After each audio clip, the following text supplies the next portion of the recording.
I've always been the reliable one. The daughter who plans ahead, saves receipts, and double-checks locks before bed. While other people my age were learning how to ask for help, I learned how not to need it. My parents used to say they were proud of me for that. What they really meant was that I never caused trouble, never demanded space, and never took up too much room in their lives. My older sister, on the other hand, had always been different. She was loud, impulsive, adored. If she stumbled, my parents rushed in with cushions and excuses. If I struggled, I was reminded how strong I was. She was the golden child, the one whose mistakes were called phases and whose responsibilities were always optional. Even after she had kids, nothing changed. My parents still rearranged their lives around her needs, her moods, her last-minute plans. That weekend started with a phone call on Friday afternoon. I was just finishing work when my mother called, her voice already carrying that careful sweetness she used when she wanted something. They were planning a weekend trip, nothing fancy, just a few days away so my sister and her kids could get a break. Their car, she said casually, was acting up. Would I mind lending them mine? I hesitated. My car wasn't luxury, but it was reliable, and I depended on it for work. I mentioned that gently. My father laughed it off. It's just the weekend, he said. We'll have it back by Sunday night. We'll fill the tank too. My mother added, you know how much this means to your sister. She's so stressed. That sentence always worked. It pressed on years of conditioning. Be understanding. Be generous. Be the easy one. So I agreed. They picked the car up that evening. My sister waved from the back seat, kids laughing, bags piled high. She didn't thank me. She never did. I told myself not to let that sting. I watched the taillights disappear down the street and felt a strange tightness in my chest, like I'd just handed over something fragile without a receipt. Saturday passed quietly. I checked my phone more than I meant to. A few photos came through, my sister smiling, kids eating ice cream, my parents looking relaxed. Sunday came, then evening. No call. No text. I sent a message asking when they'd be back. My mother replied hours later, running late. Tomorrow morning. I didn't sleep well that night. I kept imagining my car on an unfamiliar road, driven by someone who treated rules like suggestions. Still, I told myself I was being dramatic. Family wouldn't hurt me on purpose. Monday morning arrived with a gray sky and a sense of dread I couldn't explain. I was getting ready for work when my phone started ringing. An unfamiliar number. Then another missed call. Then another. I answered the fourth one with shaking hands. Is this the registered owner of the vehicle? The voice asked. And in that moment, standing barefoot in my kitchen, I knew the weekend hadn't just gone wrong. It had changed everything. The voice on the phone was calm, almost bored, which somehow made everything worse. He explained that my car had been found abandoned late the night before, parked illegally in a restricted area. It had already been towed and impounded. As he spoke, I stared at the kitchen wall, my mind struggling to keep up. Abandoned. Impounded. My car. My name. Then he added the detail that made my stomach drop completely, there had been a complaint filed. Nothing violent, nothing dramatic, but enough to involve the police. My contact information came up because the car was registered to me. Before hanging up, he advised me to retrieve the vehicle as soon as possible and mentioned the current balance due. $2,280. The number echoed in my head long after the call ended. I arrived at the impound lot an hour later, heart pounding, palms damp. The place smelled like oil and rust, the air thick with judgment. The man at the counter slid paperwork toward me without looking up. When I saw my license plate printed there, something inside me cracked. I felt exposed, like I'd been caught doing something wrong even though I hadn't been there at all. I called my parents from the parking lot. No answer.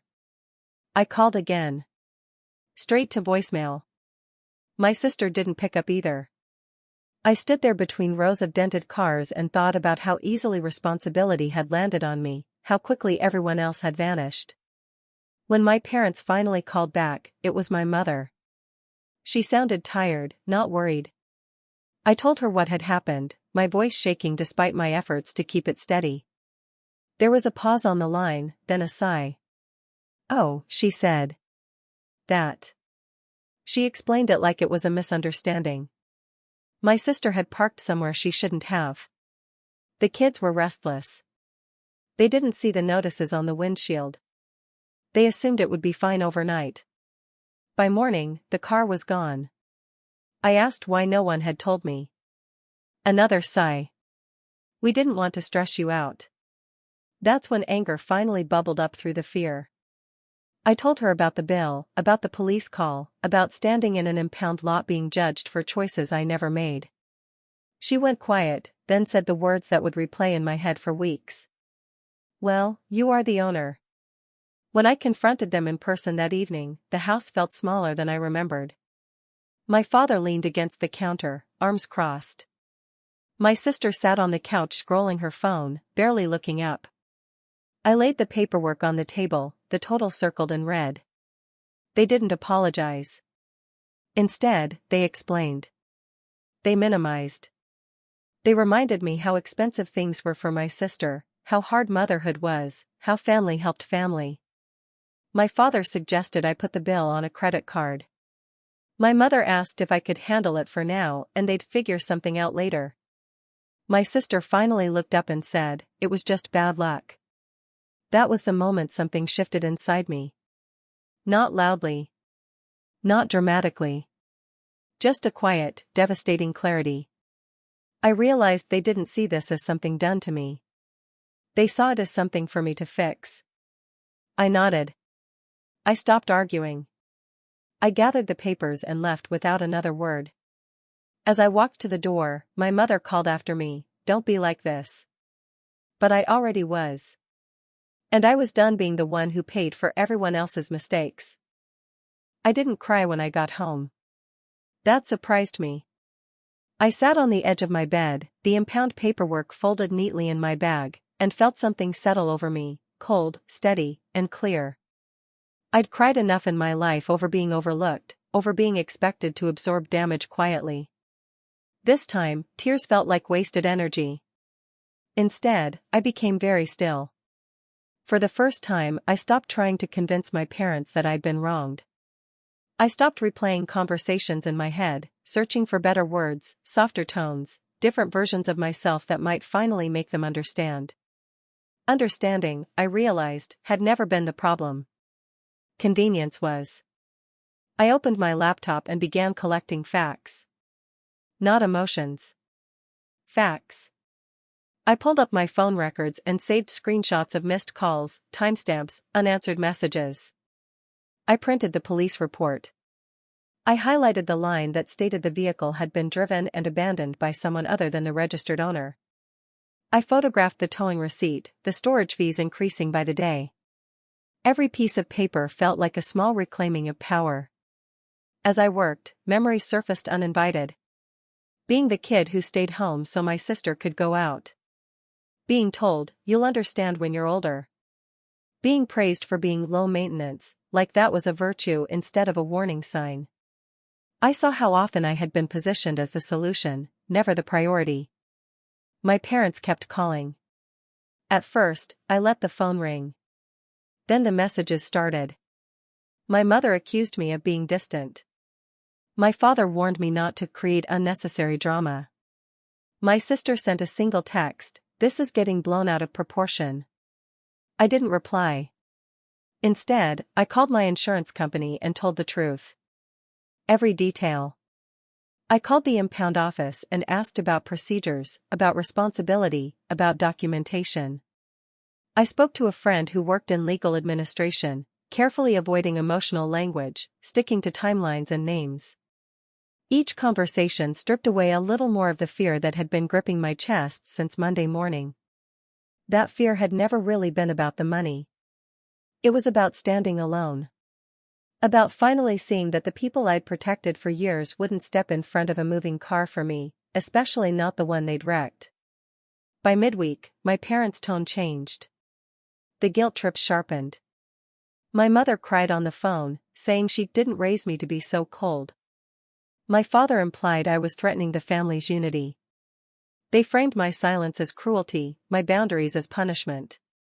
But for the first time, their words didn't bend me. I realized something quietly radical: choosing myself wasn't an act of revenge. It was an act of self-respect I'd been postponing for years. I wasn't being harsh. I was being accurate. I wasn't abandoning them. I was stepping out of a role they'd assigned me without asking. One evening, I stood by my apartment window, city lights flickering below, and felt something unfamiliar bloom in my chest. Pride. Not the loud kind.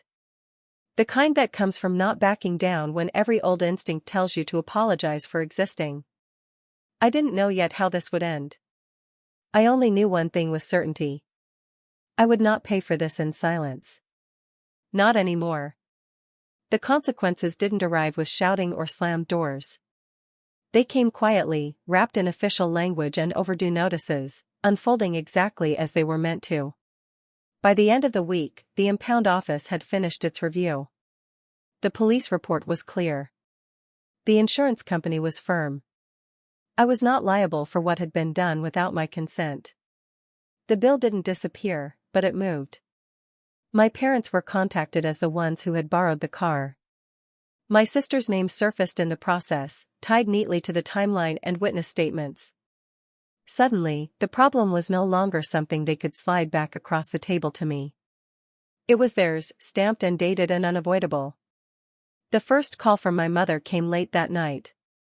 Her voice sounded different, smaller, uncertain. She said things like "we didn't realize," and "it escalated so quickly." She didn't say "I'm sorry." Not really. But she did ask what I wanted to do. For once, I didn't rush to answer. "I've already done what I needed to," I told her. My voice was calm. Steady. "I'm not fixing this." There was a long silence on the line, heavy with a reality she hadn't prepared for. I was no longer available as the family safety net. My sister tried next. She showed up at my door unannounced, eyes sharp with frustration instead of remorse.